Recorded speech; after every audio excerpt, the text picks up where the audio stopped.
그러니까 윤 씨는 믹서기 소리를 녹음한 뒤 스피커나 마이크를 이용해 일부러 더 크게 굉음을 틀고 있다는 겁니다. 그야말로 소음 테러를 벌이는 중인 건데요. 그런데 이게 무슨 소리예요? 틀었어요, 피디님. 들리세요? 이게 지금 소리가 예전보다 강도가 약한 거예요. 또 굉음이 들렸답니다. 그런데 이번만큼은 그 소리가 반갑습니다.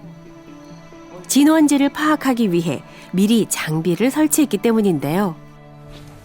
장비에 녹음된 소리를 분석하면 이제 정확한 소리의 진원지를 알 수 있을 겁니다.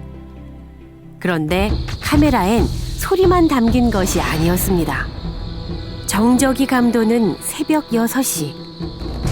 미세하게 열리는 커튼 사이로 누군가 얼굴을 내밉니다. 바로 하얀 대문집에 사는 윤 씨인데요.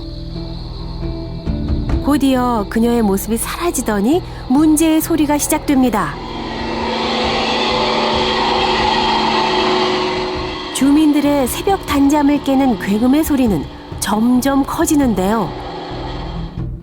3분여간 지속되던 소리가 멈추더니 잠시 뒤 비스듬히 현관문이 열립니다.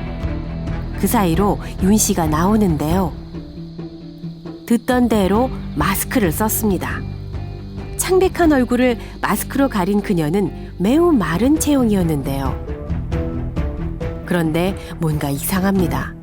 자기 집 정원인데도 마치 낯선 곳에 온 것처럼 몹시 조심스러운 모습. 잠시 동안 주변을 두리번거리며 살피더니 뭔가를 발견한 모양입니다. 바로 소리를 녹음하기 위해 우리가 설치해뒀던 카메라인데요. 눈에 잘 띄지 않게 놓았던 카메라를 발견하고는 사진을 찍는 윤 씨. 다시 집으로 들어갈 때도 주변을 살피며 남의 집인 양 살금살금 몸을 숨기는데요. 우리의 장비에 소리가 포착되자 소리 전문가가 현장을 찾았습니다. 굉음이 하얀 대문집에서 울려 퍼지는 것을 증명할 방법이 없어 1년째 고통을 겪은 주민들 손에 증거가 쥐어지는 순간입니다. 저쪽에서 크기 이렇게 해서 한 3포인트에서만 잡거나 아니면 2포인트에서만 잡아도 어디에서 소리가 났다는 것을 어느 정도 방향성을 잡아낼 수 있어요. 분석한 결과 굉음은 정확히 하얀 대문집에서 나는 것이 분명했습니다. 앞서 봤듯이 윤 씨는 녹음한 소리를 일부러 크게 내고 있는 건데요. 그동안 벌어졌던 일들이 좀 일반적이지 않으니까 뭔가가 전집에서도 있었던 사람이겠다. 이게 갑자기 행동이 돌출하는 게 아닐 테니까. 윤 씨가 이 마을로 이사 오기 전 살던 곳은 서울의 한 아파트. 혹시 이곳에서도 어떤 문제가 있진 않았을까요? 그 여자가 이사 오고 난 다음에 방덕 같은 그런 게 집 같은 거를 뭐 설치를 하더라고요, 집에. 특히 윤 씨의 아래층에 살던 주민은 그녀를 결코 잊을 수 없답니다. 안방 위층에서 그렇게 항상 기계를 돌리고 그리고 기계를 돌리는 거예요? 기계 소리 같아요. 혹시 그때도 녹음된 믹서기 소리였을까요? 이 소리.